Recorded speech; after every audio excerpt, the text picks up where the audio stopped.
Hey guys, what's up? This is the 15-inch MacBook Air. It was just announced last week at WWDC and we already have it in our hands. It went on sale this Monday. It starts at 1,34,900 rupees. And this one, the fingerprint magnet, space gray. This is the 13-inch MacBook Pro with the M2 chip. So both of them have the M2 chip. This one is actually now selling for 5,000 rupees less than the original price. Plus you have some offers from HDFC, etc. So you can save quite a lot of money on this large 15-inch MacBook, and then you do have a lot of the same features but in a bigger size. So you have the same Retina display with the same notch on the top, so you do get this extra real estate here, which basically is filled with the top bar, so you're not losing out on any pixel space as far as that is concerned. So you can see that you'll have two options essentially, which are basically the same M2 chip. So there's no difference in the M2 chip, but you do get, you can choose between more storage or less storage or things like that, or you can simply pick the lower variant and then customize it as per your requirements, again from the Apple website. So you have things like RAM storage that you can customize. You can go quite a lot up, so you can pick 2 terabytes of storage, for example, and those kind of things. Let's quickly take a look at the unboxing experience and then we'll talk a little bit more about the MacBook Air. So that's the MacBook Air. We've got the 35-watt dual USB-C port charger. You can opt in for a 70-watt charger, but this MacBook doesn't really need it.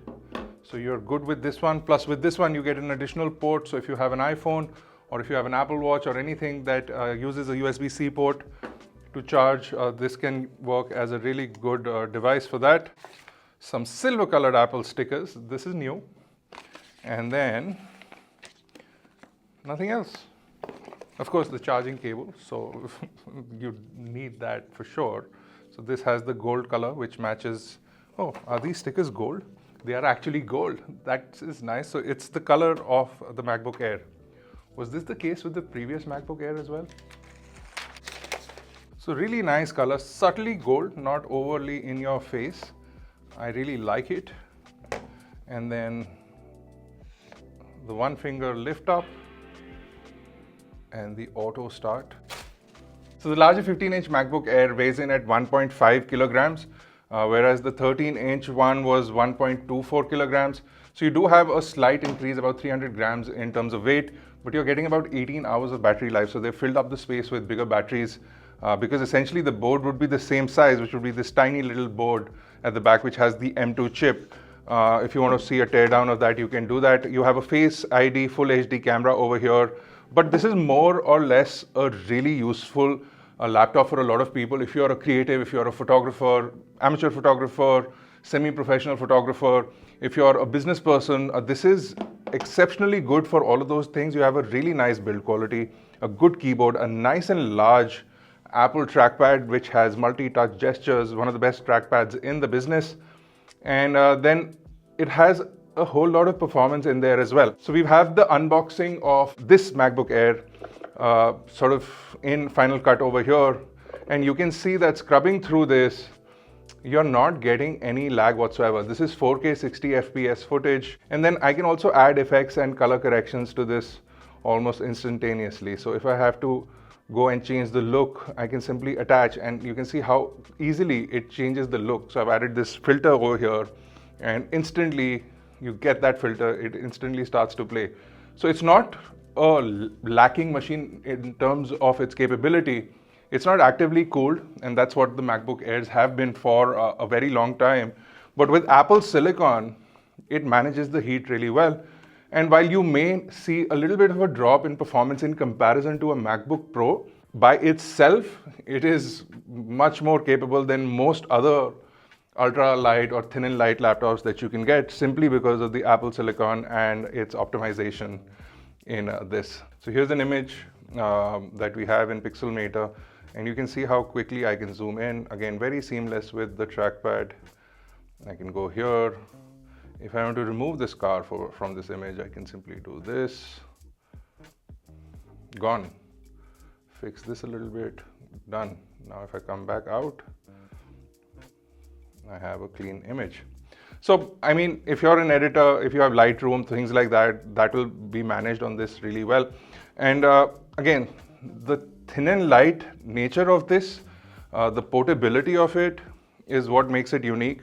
You still have the same newer design which sort of mimics the MacBook Pro design with these extended feet over here, which looks nice. On the right, you do have a combi jack, so you have your headphone microphone. So on this side, you do have the MagSafe connector as well as two USB-C ports, which are also Thunderbolt ports. You have USB 4 capability here, about 40 gigabit speeds on the bandwidth as far as Thunderbolt is concerned. So fairly fast. You'll still require dongles if you want to connect accessories that are not USB-C. But as a standalone machine in 2023, a lot of people are not required to use a lot of things. You can do a lot of things wirelessly, especially if you have like an iPhone or an iPad next to you, then this becomes a completely versatile machine as well. Another thing you'll immediately notice when you start using the MacBook Air is the speakers. The larger one, of course, has larger speakers. You have a total of 6 speakers. And I'll talk about that a little bit later. In the experience, the first thing that you immediately realize is the audio is mostly coming out from around the screen and next to the keyboard, because there is no grill or mesh here, which also is a good thing, because if you are clumsy like me and drop coffee all over your MacBook, then there is a chance that it will not go into that mesh. Although even with the MacBook Pro, the mesh is so thin that water doesn't really pass through. So in terms of the display, you have a 2560 by 1664 pixel resolution display, which makes it a liquid retina display as per Apple standards. You also have 500 nits of brightness. Again, not the brightest, not as good as a MacBook Pro with the 1000 nits. But you do get 500 nits, which is much more than typical laptops, which are around 300, 400 nits. So you do get a much better brightness, and along with that, you do still continue to get a large battery life despite all of that. So let's quickly get started with this game. This match will get red hot.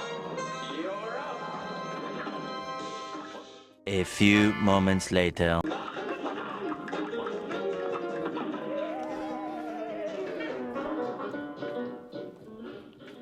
One thing's for sure, the MacBook Air will not make you better at gaming, because, I mean, only God can help you with that. You also do have a really good quality full HD FaceTime camera this time around on MacBook Airs, and you can also go here into camera settings and you can turn on some effects, so you can have portrait shots. As you can see, it blurs out the background.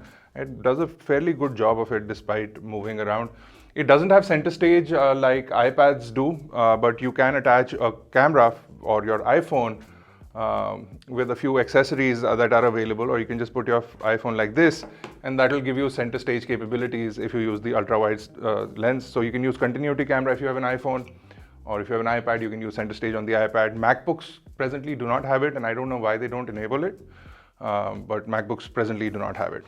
Overall, it's a really cool machine. I think that this is going to be really popular for Apple as well as for a lot of people. This makes a lot of sense because for a lot of people, the Pro versions don't really make sense. They're overpowered.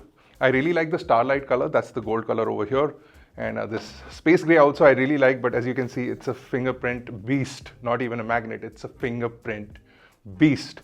But that is a first look at the MacBook Air with the M2 chip, 15-inch, larger screen, larger 18-hour battery, which will be really useful for a lot of people. Go check it out. We'll have it linked in the description below. If you have any questions or queries or would like us to review this in depth for long-term usage, although we do have a review of the 13-inch already out. So this will be similar, but we'll have to see battery life, etc. So if you would like us to do that, let us know in the comments below, and I'll see you guys in the next one.